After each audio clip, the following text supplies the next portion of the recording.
নমস্কার বন্ধুরা, সুপ্রভাত। কেমন আছো তোমরা সবাই? আশা করছি তোমরা সবাই খুব ভালো আছো, আর আমিও বেশ ভালো আছি। আমার ছোট্ট একটি চ্যানেল শখের পরিবারের নতুন একটি ভিডিওতে তোমাদের সকল বন্ধুকে জানাচ্ছি অনেক অনেক স্বাগত আর অনেক অনেক ভালোবাসা।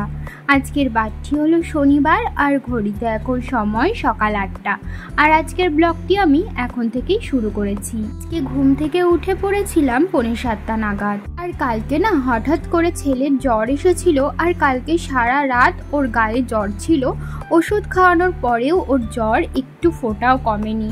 তো সেই কারণে ও সারা রাত দেখছিলাম ছটফট করছে। ও তো ঘুমাতে পারিনি, সাথে আমারও ঘুম হয়নি।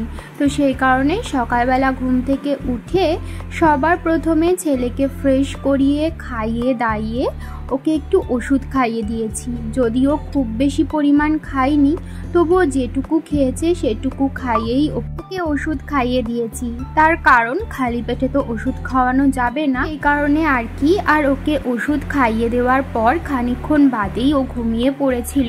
তারপরে আমি সমস্ত বাসি কাজকর্ম সেরে স্নান দান করে চলে এসেছি। আর স্নানের আগে বেশ কিছু জামা কাপড় কেচে ধুয়ে দিয়েছিলাম, সেগুলোই আর কি নিয়ে বারান্দায় মেলে এখন ঠাকুর ঘরের কাজকর্মগুলো করে নিচ্ছিলাম। সবার প্রথমে ঠাকুরের বাসন কোসনগুলো মেজে ফুল তুলে নিয়ে চলে এসেছি ওপরে এসে ঠাকুরের ঘর মুছে তুলসীতলা পরিষ্কার করে আমি কিন্তু পুজোটাও সেরে ফেলছি। আর আজকে 9টার মধ্যে আমার পুজো করা কমপ্লিট হয়ে গেছিল। যেহেতু অন্যান্য দিনের তুলনায় আজকে একটু সকাল সকাল উঠেছি। সকাল সকাল উঠলে না একদিক থেকে বেশ ভালোই হয়, সমস্ত কাজকর্মগুলো সকাল সকালই হয়ে যায়। বিশেষ করে এই পুজো দেওয়াটা, দেখবে পুজো দেওয়াটা যদি একটু সকাল সকাল হয়ে যায় মনের মধ্যে একটা অন্যরকম শান্তি কাজ করে। আমার তো এরকমটা মনে হয়। পুজো দিয়ে চলে এসেছি সোজা রান্নাঘরে, আর রান্নাঘরে এসে বসিয়ে দিয়েছি চা। আমারও না বেশ খিদে পেয়ে গেছিলো, তাই ভাবলাম এত সকালে আর ভাত খাবো না, একটু চাই বানিয়ে খেয়ে নিই। আর এরই মধ্যে দেখো আমার শাশুড়ি মাও সকাল সকাল কিন্তু রান্নাবান্না করে নিয়েছেন। আমাদের বাড়িতে সকাল সকালই কিন্তু রান্নাবান্না হয়ে যায়। আজকে যেহেতু শনিবার আর আমাদের নিরামিষ, আজকে রান্না হয়েছিল সয়াবিন আলু আর পেঁপে দিয়ে একটা তরকারি, আর এখানে হয়েছিল কুন্দুলি ভাজা। আর এদিকে চাটাও ফুটে উঠেছে, তাই চাটা ছেঁকে এখন খেয়ে নেব। তো বন্ধুরা, ঘড়িতে এখন বেজে গেছে সকাল 10টা। আর আজকে না সকাল 10টার মধ্যে সংসারের সমস্ত কাজকর্ম হয়ে গেছে। রান্না বান্না, পুজো দেওয়া, বাসন কোসন মাজা সমস্ত কিছু হয়ে গেছে। রান্না তো কি হয়েছে তোমাদেরকে দেখালামই। তো তখন তো দেখলে আমি চা খাচ্ছিলাম। চা খেয়ে তারপরে কয়েকটা এঁটো বাসন ছিল, মানে রান্না বান্নার পর যে এঁটো বাসনগুলো বেরিয়েছিল আর কি, ওগুলো মাজলাম। রান্নাঘরও পরিষ্কার করে এই যে উপরে আসলাম। আর আমার ছেলে না আজকে এখনও ঘুম থেকে উঠিনি, তার কারণ ওর শরীরটা ভালো না। কালকে সারা রাত ও সেইভাবে ঘুমাতে পারিনি। ওর কালকের থেকেই জ্বর এসেছে। সারা রাত ওর জ্বর ছিল। রাত্রে ওষুধ খাইয়েছি, তাও জ্বর নামেনি। তো সকাল 7টার দিকে ওকে তুলে ওকে খাইয়ে ওষুধ খাইয়ে আবার ঘুম পাড়িয়ে দিয়েছি। মানে ঘুম পাড়াইনি, ও একা একাই ঘুমিয়ে পড়েছে। তো এখনও উঠিনি। এখন গায়ে হাত দিয়ে দেখলাম জ্বরটা নেমেছে গায়ের থেকে। কিছুদিন আগেই জ্বর হলো, আবার জানি না কেন আবার এখন জ্বর হলো, বুঝতে পারছি না। তো যাই হোক, এমনিও ঠান্ডা লেগেছে, ঠান্ডা লাগার জন্যই হয়তো জ্বরটা এসেছে। তো ও যেহেতু ঘুমিয়ে আছে, তো সেই কারণেই আর কি আরও বেশি তাড়াতাড়ি কাজগুলো আজকে হয়ে গেল। ও জেগে থাকলে হয়তো এত তাড়াতাড়ি করতে পারতাম না। তো যাই হোক, আজকে তাড়াতাড়ি কাজগুলো হওয়াতে একটু হাতে সময়ও পেয়েছি। ভাবছি আজকে আলমারিটা একটু পরিষ্কার করবো, মানে আলমারির জামা কাপড়গুলো প্রচণ্ডই ওলট পালট হয়ে রয়েছে, ওগুলো ভাবছি একটু গুছিয়ে রাখবো, যেহেতু হাতে অনেকটা সময় আছে। জানি না কত দূর কি পারবো, কারণ ওই যে বললাম ছেলের শরীরটা খারাপ, ওকে সামলে করতে পারবো কিনা জানি না। তো দেখা যাক, যদি করতে পারি তোমাদের সাথে তো অবশ্যই শেয়ার করব। আর এখন ছাদে এসেছি, আর প্রচণ্ড পরিমাণে রোদ্দুর। ছাদে আসার কোনো দরকার ছিল না, ছাদে আসলাম তোমাদের সাথে একটু কথা বল। যাব নিচে। আজকে ভাবছি ছেলেকে একটু ডালিয়া খাওয়াবো। ও না জ্বর হলে কিছুই খেতে চায় না, মানে যা খায় বমি করে দেয়। তো সেই কারণে যখন ওর শরীর খারাপ হয় তখন ওকে আমি অল্প অল্প করে বারবার খাওয়াই। তো সকালে তো একবার খাইয়েছি, এখনও ঘুম থেকে উঠিনি। ঘুম থেকে উঠলে একটু বিস্কুট টিস্কুট খাইয়ে দেবো, তার খানিকক্ষণ পরে স্নান করিয়ে ওই ডালিয়াটা খাইয়ে দেবো। এখন নিচে গিয়ে ওই ডালিয়ার সবজিগুলো কাটবো, ডালিয়াটা সমস্ত কিছু রেডি করে রাখবো। খাওয়ানোর ওই আধ ঘন্টা আগে বসিয়ে দিলেই হয়ে যাবে। তো চলো এখন নিচে যাই। ছাদে এসেছি আর এত সুন্দর একটা রোদ ঝলমলে আকাশ, সেটা আবার ক্যাপচার করব না, সেটা কখনো হয়? তো শরৎকালের এই একটা জিনিস সত্যি খুব ভালো লাগে, আকাশটা দেখতে। আকাশটা দেখলেই মনে হয় দুর্গাপুজো একদমই দোরগোড়ায় চলে এসেছে। যে এসে আর 1 মিনিটও দেরি না করে সবজি কাটতে বসে পড়েছি। ওই যে বললাম ছেলের জন্য একটু খিচুড়ি বানাবো, তো সেই কারণে সমস্ত সবজি কেটে ধুয়ে এখন রেডি করে রাখবো। সবজির মধ্যে আজকে দিচ্ছি পেঁপে, গাজর আর কুমড়ো। ভেবেছিলাম আলুও দেবো, কিন্তু আলু দিতে গিয়ে দেখলাম আলুটা একদমই বাড়ন্ত হয়ে গেছে, তাই আলুটা দিতে পারলাম না। আর ওদিকে ছেলে এখনও ঘুমাচ্ছে। ভাবছি এই খিচুড়ির সমস্ত কিছু রেডি করে রেখে ওকে ডাকবো, তার কারণ অনেকটাই বেলা হয়ে গেছে। আর ডালের মধ্যে দিয়েছিলাম মুসুরির ডাল। অন্যান্য দিন ফোড়ন দিয়েই খিচুড়িটা ওকে রান্না করে দিই, কিন্তু আজকে আর ফোড়ন দিয়ে করলাম না, ওই সেদ্ধভাবেই করে দেব।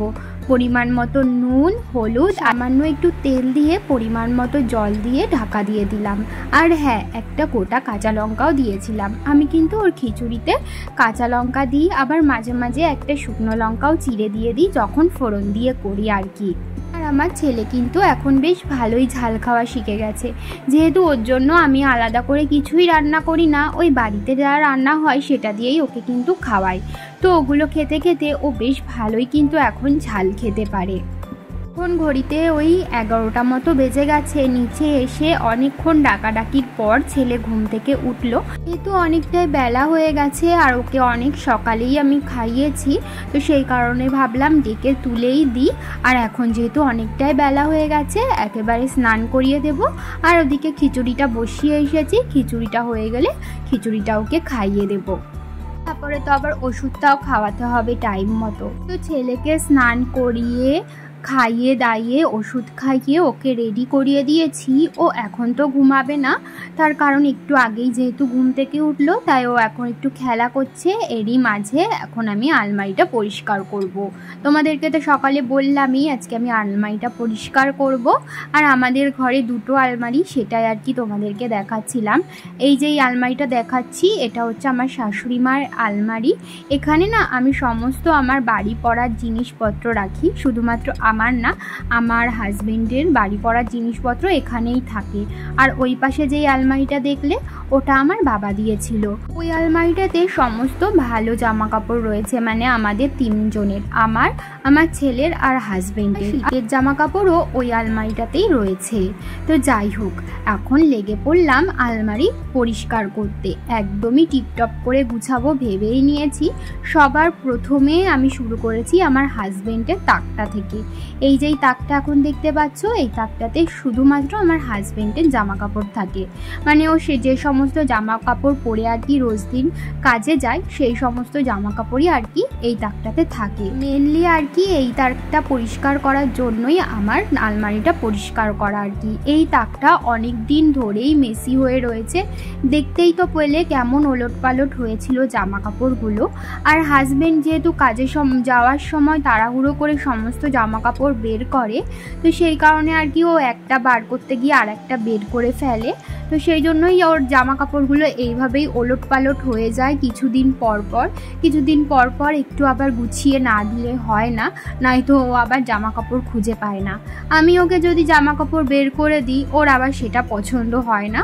তো সেই কারণে ও নিজের পছন্দ মতো জামা কাপড় বের করে নিজেই পরে।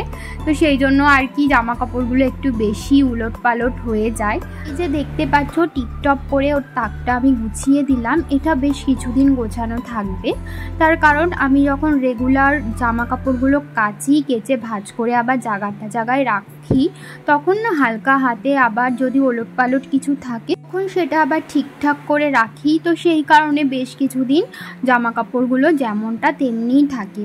কিন্তু যদি কখনো মাঝে আমি 1-2 দিনের জন্য ধরো বাবার বাড়িতে গেলাম ঘুরতে, তখনই বাড়ি এসে দেখবো আলমারির অবস্থা, মানে পুরো আলমারির অবস্থা না, শুধু আমার ওই হাজবেন্ডের ওই তাকটার অবস্থা, মানে দেখার মতো থাকে না, সে আর কি বলবো।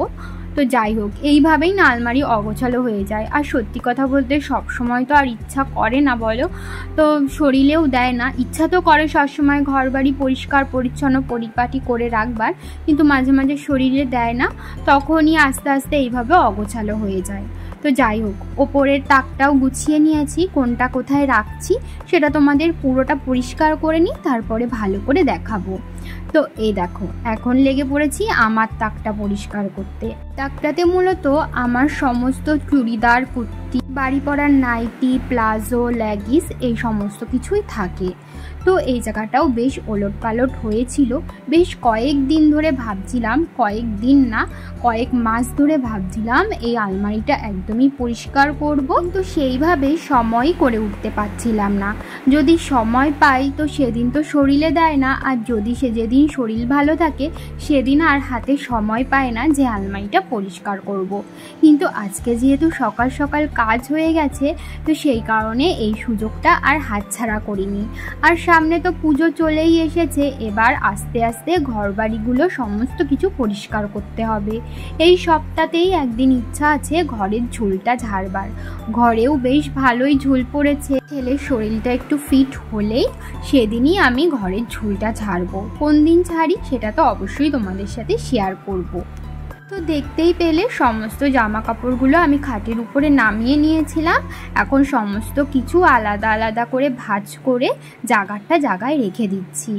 আর এই জামা কাপড়ের নিচে দেখলে না দুটো বেড ভাঁজ করে রাখলাম, ওই দুটোই হচ্ছে আমার ছেলের ছোটবেলায় ওই এক রকমের খাট মতো থাকে না, যার নিচে গদি মতো দেওয়া থাকে আর মশারি সেট করা থাকে, ওরকমই আর কি দুটো। তো ওই দুটো তো এখন আর কোনো কাজে লাগে না, তো সেই কারণে ওই আমার জামারই নিচে একদমই রেখে দিয়েছি। তার উপরে একটা আমার পুরানোই জামা যেটা আমি পরি না সেটা দিয়ে ভালো করে ঢেকে রেখে তার উপরে আমার জামা কাপড়গুলো সুন্দর করে ভাঁজ করে রেখে দিলাম। এদিকে দেখো, আলমারি পরিষ্কার করা আমার একদমই হয়ে গেছে। আর সত্যি কথা বলছি, আলমারি পরিষ্কার করার পর না আমি নিজেই অবাক হয়ে গেছিলাম আলমারি দেখে। বারবার মনে হচ্ছিল শুধু আলমারিটা খুলে খুলে দেখি। তো যাই হোক, চলো তোমাদেরকে দেখিয়ে দিই কোথায় কি রাখলাম। এই তাকটাতে তো মেন সমস্ত আমার জামা কাপড়, ওই দিকটাতে রয়েছে আমার সমস্ত কুর্তি, আর এই পাশে রয়েছে আমার সমস্ত চুড়িদার, আর এদিকে রয়েছে বাড়ি পরার নাইটি, আর তার পাশের তাকে রয়েছে ওই পিছনের দিকে বেডশিট, আর এই পাশে দেখতে পাচ্ছ লাইন দিয়ে এগুলো সব বালিশের ওয়ার। আর এদিকে কয়েকটা নাইটি রয়েছে যেগুলো আমি পরি না। এই দুটো হচ্ছে গিয়ে হাউস কোট, এই কমলাটা আর পিঙ্কটা। হাউস কোটটা এখন আমার লাগে না, ওই ছেলে যখন হয়েছিল তখন পরতাম। আর এই তিনটে যেটা দেখছো, এই তিনটে নাইটি না ছিঁড়ে গেছে, তো সেই কারণে এই নাইটিগুলো এখন আমি আর ইউজ করি না, তো সেই কারণে আলাদা করে রেখেছি। আর ওপরে একটা হ্যাঙ্গার মতো আছে, ওখানে একটা ওড়না রয়েছে আর একটা রুমাল রয়েছে। আর আলমারির একদিকের দরজায় আরও একটা হ্যাঙ্গার রয়েছে, ওই হ্যাঙ্গারটায় আমার সমস্ত ওড়না, স্কার্ফ আমি গুছিয়ে রেখেছি। আর এই পাশের দরজায় একটা হুক আছে, ওখানে দুটো সাইড ব্যাগ ঝুলিয়ে রেখেছি। চলে আসলাম তার নিচের তাকে আমার সমস্ত সুতির শাড়িগুলো ভাঁজ করে রেখেছি। আর তার উপরে রয়েছে একটা ফাইল, ওই ফাইলটায় সমস্ত ডকুমেন্টস রয়েছে। আর তার পাশেই আমার হাজবেন্ডের সমস্ত শার্টগুলো আমি ভাঁজ করে রেখেছি। শার্টগুলো তো সব সময় ইউজ করে না, তো সেই কারণে শার্টগুলো আলাদা করে রেখেছি। আর তার নিচের তাকটায় তো সমস্ত আমার হাজবেন্ডের জামা প্যান্ট, পিছনে রয়েছে ওর সমস্ত গেঞ্জি, আর ওর গেঞ্জির মধ্যে না বেশিরভাগ ওই জার্সিই রয়েছে, কারণ ও যেহেতু একটু ক্রিকেট খেলতে ভালোবাসে, তো সেই কারণে জার্সিই বেশি। আর তার পাশে রয়েছে কয়েকটা জিন্সের প্যান্ট, আর তার পাশে রয়েছে কয়েকটা প্যান্ট যেগুলো ও ইউজ করে না, বাদ দেয় আর কি।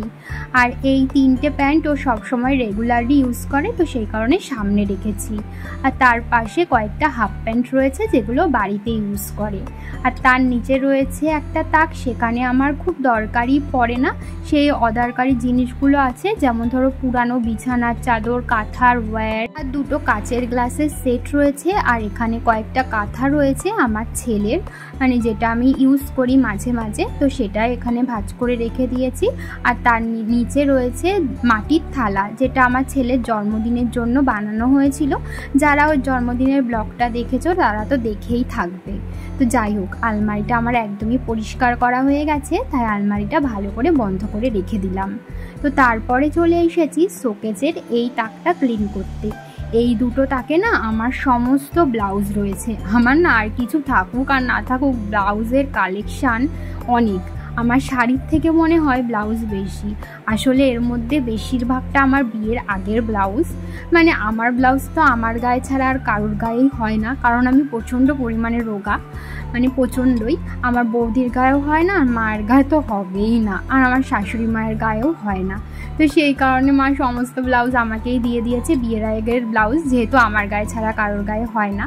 তো দেখো সমস্ত ব্লাউজগুলো আমি বার করে আলাদা আলাদা করে ভাঁজ করে নিয়েছি। একদিকে নীল, একদিকে লাল, একদিকে মাল্টি কালার, একদিকে গোল্ডেন কালার, সমস্ত কালার আলাদা আলাদা করে ব্লাউজগুলো ভাঁজ করে নিয়েছি। এখন আমি ব্লাউজগুলো পাট পাট করে রেখে দেব। আর ব্লাউজগুলো গুছানো ভালো করে তোমাদের সাথে শেয়ার করতে পারলাম না, তার কারণ মাঝে চলে গেছিলো কারেন্ট, আর চারিদিক যেহেতু অন্ধকার ছিল, তো সেই কারণে তোমাদের সাথে আর শেয়ার করিনি। আর এখন যেগুলো দেখতে পাচ্ছ ক্লিপ, এগুলো আমি ফ্ল্যাশ লাইট অন করে করে করেছিলাম, তো সেই কারণে তোমাদের সাথে একটু শেয়ার করলাম।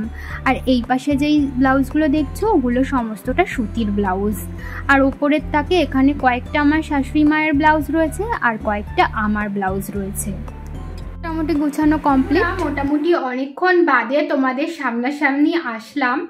লাস্ট তোমাদের সাথে কথা হয়েছে দুপুরবেলা, যখন ওই আমি জামা কাপড় গোছাচ্ছিলাম।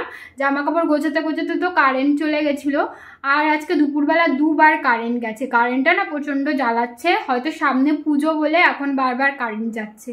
তো যাই হোক, কারেন্ট চলে যাওয়ায় তো আমি সম্পূর্ণ ভিডিওটা শ্যুট করতে পারিনি, অন্ধকার হয়ে গেছিলো এখন। আর আজকে আমি দুপুরবেলা না একটুখানি ঘুমিয়েছি, প্রায় 5টা অবধি টানা ঘুমিয়েছি। ঘুম থেকে উঠতে একদমই ইচ্ছা করছিল না, 5টা বেজে গেছে তাও। তো তারপরে উঠলাম, না উঠলে নয়। তো উঠে গেছিলাম একটু দোকানে, ওই ধূপকাঠি আনার ছিল, বাতাসা আনার ছিল, মানে ঠাকুরের কয়েকটা জিনিস আনার ছিল। তো সেগুলো বাড়িতে নিয়ে এসে সন্ধ্যা দিলাম। আর আজকে তো শনিবার, আজকে আমি বারের পুজো দিই তুলসীতলায় বারের পুজোও দিলাম। দিয়ে এই যে নিচে এসেছি, নিচে এসে এখন ভাবছি জামা কাপড়গুলো ভাঁজ করব, তারপরে মাথায় একটুখানি তেলও দেব। তো তারপরে ছেলেকে নিয়ে একটু বই পড়াতে বসাবো। আর সকালে বলছিলাম না ছেলের শরীরটা খারাপ, তো এখন একটু জ্বরটা কমেছে, মানে সকালের পর থেকেই জ্বরটা একটু কমেছে, আর সেরকম জ্বর আসেনি। তো দেখা যাক কি হয়। আর ঠাকুরের কাছে তোমরা প্রার্থনা করো আমার ছেলে যেন তাড়াতাড়ি সুস্থ হয়ে উঠতে পারে, ওর যেন আর জ্বর না আসে। তো যাই হোক, এখন যাব জামা কাপড়গুলো ভাঁজ করব। ও এখন বই পড়বে, তাই না? বললাম না চুলে একটু তেল মাখবো, কালকে যেহেতু শ্যাম্পু করব, আর শ্যাম্পু করার আগের দিন তো আমি তেল মাখি, তো সেই কারণে আর কি এখন সন্ধ্যাবেলাতেই তেলটা ভাবলাম মেখে নিই, তারপরে ছেলেকে পড়াতে বসাবো। তো সেই কারণে আর কি মাথায় ভালো করে তেল মেখে নিয়েছি আমি চুপচুপ করে। আর তেল মাখার পর চুলটা একদম টাইট করে বিনুনি করে বেঁধে নিচ্ছি। আমার মাথায় না একদমই চুল নেই, একদমই পাতলা চুল বলতে পারো। আগে তো একটু ছিল, আর এখন একদম বেঁধে গেছে। রাত ওই 10:30টা মতো, আর এইমাত্র ওপর দিয়ে খাওয়া দাওয়া কমপ্লিট করে নিচে এসেছি। আর হাজবেন্ডের জন্য খাবারও নিয়ে এসেছি। হাজবেন্ড এখনও কাজ থেকে বাড়ি আসেনি, ও প্রায় দিন 11টা 11:30টার সময় বাড়ি আসে। তো আমরা তো একটু সকাল সকালই খেয়ে নিই 10টার মধ্যে। তো যাই হোক, এই তো খেয়ে দিয়ে আসলাম, আর ছেলেকেও খাইয়ে দিয়েছি, আর ও শুয়েও পড়েছে, বিছানাও করে নিয়েছি। এখন আমিও শুয়ে পড়বো। তো তার আগে ভাবলাম যে তোমাদের সাথে ভিডিওটা এন্ড করি। আজকের মতো ভিডিওটা এই পর্যন্তই রাখছি। তোমাদের সাথে আবারও দেখা হবে কালকে নতুন একটি ভিডিওর সাথে। ততক্ষণের জন্য তোমরা ভালো থেকো, সুস্থ থেকো, সাবধানে থেকো, আর আমার এই ছোট্ট চ্যানেলটির পাশে থেকে আমাকে অনেকটা সাপোর্ট করো। তাহলে আজকের মতো এখানেই টাটা, শুভরাত্রি।